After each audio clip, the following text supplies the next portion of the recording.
Hello everyone and welcome to Mountain Lake Journal. I'm Tom Halleck. This week, the growing number of businesses and families calling on political leaders both here in the U.S. and in Canada to reopen the northern border, and the idea a lawmaker from here in the North Country has to make that happen.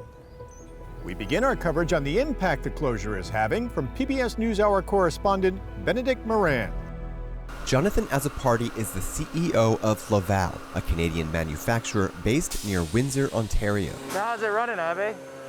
Is it running okay? Yeah.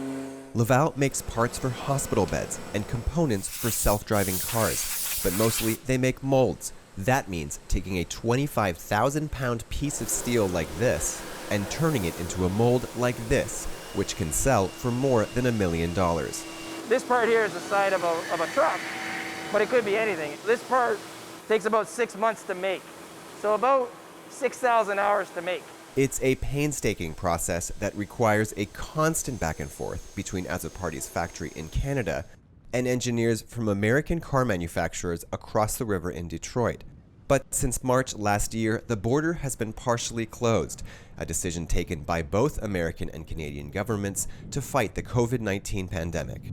Aside from essential workers like truck drivers, medical workers, and others who regularly cross the border, Canada is off limits to temporary visits. So, while truck traffic is nearly back to pre-pandemic levels, travel considered non-essential is down more than 90%, blocking many people, as Azzopardi says, are crucial to his supply chain. The movement of goods necessitates the movement of people. Americans coming here to sign off on the product, but also Canadians going there to commission the product. So with all the restrictions, it's basically stopped anybody from crossing the border, has made it almost impossible. Azzopardi says more people should be allowed to cross. Oh, I'm very worried. We've actually lost about 30% of our business already. My clients are from the United States. So for them to be able to come here and sign off on the product, if they can't do that, they're not going to give us the business. They're going to source that business in the United States, which they can freely move. Or worse yet, they'll just source it to China. With vaccinations in the U.S. progressing at a record pace, many are calling for the border to reopen.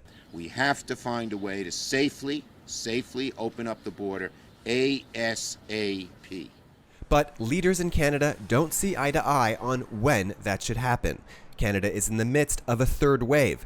Infection rates are nearly double that of the U.S. According to an April poll, most Canadians support a total ban on international travel. That may be because last year, the U.S. was slow to respond to the pandemic, and infections there at first soared.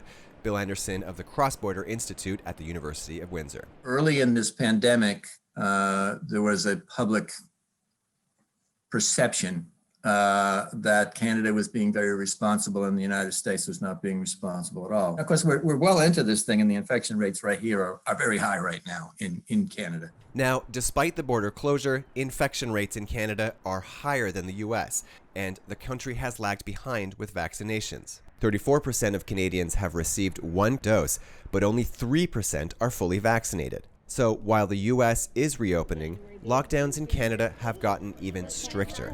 The Maritimes in eastern Canada had already created their own travel-restricted area. Last month, the government of Ontario also prohibited non-essential travel, setting up checkpoints at the borders with neighboring Quebec and Manitoba.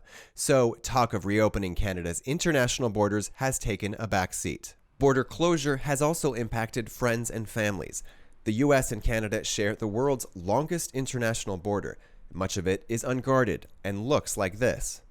But it also runs right through many communities.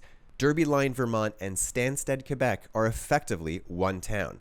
The border is only marked by stones. It traverses lawns, this home's chimney, and even goes right through the town's library. This is Canusa Road for Canada, USA. On this side of the road is Canada, on the other side of the road is the United States. There are no checkpoints dividing the two areas. And it shows how in these communities, the border is more of an idea than a physical barrier. With the border closed, Stansted and Derby Line have been ripped in half. I have not seen you. Robin Smith is visiting a friend she hasn't seen in more than a year. Smith stays in Quebec, socially distanced from Scott Wheeler, who is standing 6 feet away in Vermont. So when do you think, I've heard different theories. You mean when the border's going to open again? Historically, there was no physical border here. That changed after 9/11, when security upgrades required residents to cross at official border crossings about a mile away. Typically, many residents still regularly crossed, relying on the other respective side for shopping, entertainment, and seeing friends and family. Since COVID-19, that is no longer possible.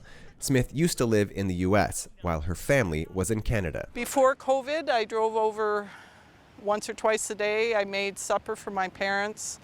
My sister lives with my parents. She has handicaps, so it's like a close family. My other sister helps. We do things together.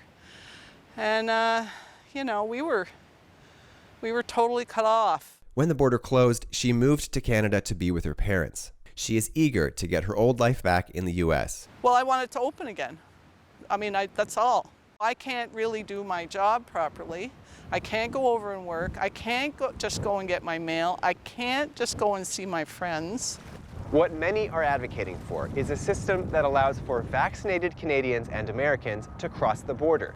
Canadians say that vaccinated Americans pose less of a risk than Canadians who are traveling from hotspots within their own country. One proposal is to use a digital vaccine passport or an already existing trusted traveler program like Nexus to verify vaccine coverage. Ideas welcome by Niagara Falls Mayor Jim Diodati. It's been devastating and eerie to come down this area and to see no people.